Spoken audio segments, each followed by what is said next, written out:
Good evening বন্ধুরা, তোমরা সবাই কেমন আছো? আশা করি তোমরা সবাই ভালো আছো, আমিও ভালো আছি। এখন আমি তোমাদেরকে দেখাবো যে আজকে আমি কি বানাবো।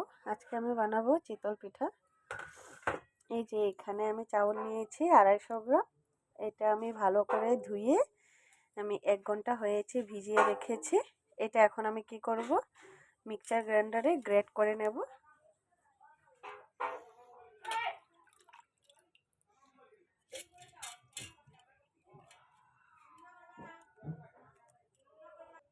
এই যে আমি চাউলগুলো গ্রাইন্ডারে নিয়েছি।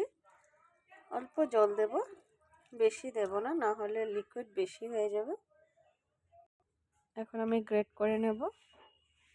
গ্রেট করা হয়ে গিয়েছে। এই যে গ্রেট করা হয়ে গিয়েছে।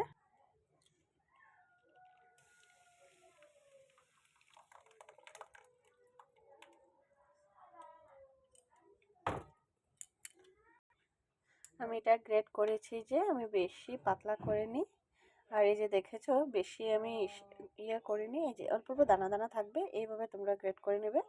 না হলে যে এটা বেশি মিহি হলে ভালো লাগবে না খেতে।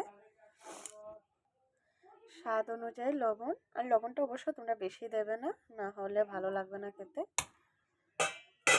এখন আমি এটা অল্প মিক্সড করে নেব।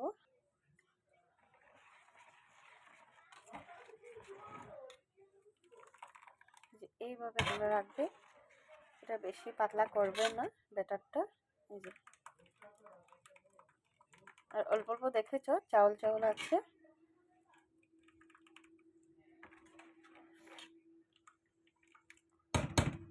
আমার এটা হয়ে গিয়েছে, ব্যাটারটা রেডি। এখন আমি এখানে বসিয়ে দিয়েছি লোহার কড়াই। এই যে আমি এখানে সামান্য সরিষার তেল দিয়ে দেব, বাস এতটুকুই হয়ে যাবে।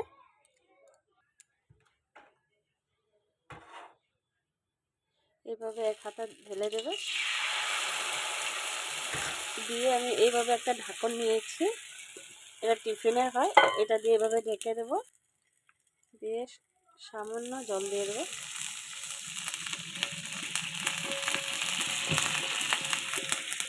আমি এভাবে 2 মিনিট রাখবো, জলটা শুকিয়ে যাবে, তারপর নামাবো। এটা দেখে নে এটা হয়েছে কিনা।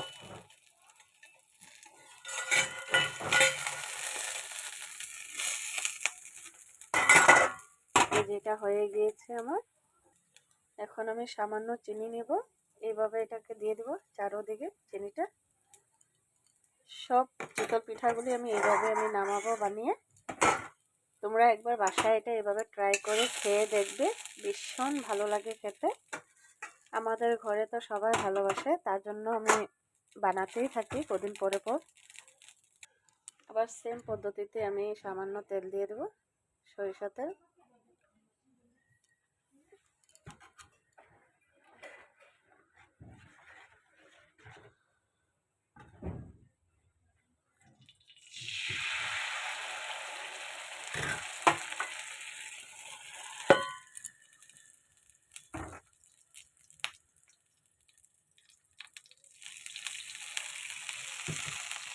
স্টিমটা হাই স্টিমে রাখতে পারো, কোনো সমস্যা নেই।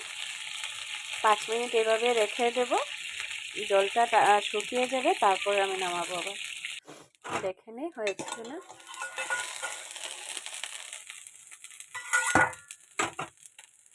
হয়ে গেছে। এইভাবে চিনি দিয়ে দেবো চারোদিকে, তারপর এটাকে নামিয়ে নেব। ভীষণ সুন্দর হয়েছে। তোমরা এইভাবে একবার বাসায় ট্রাই করে দেখবে, বহুত ভালো লাগে খেতে। কি বলবো, আর আমাদের ঘরে তো সবাই ভালোবাসে, সবাই খায়। এই যে বন্ধুরা, তোমরা দেখে নাও আমার সব চিতল পিঠাগুলি হয়ে গিয়েছে।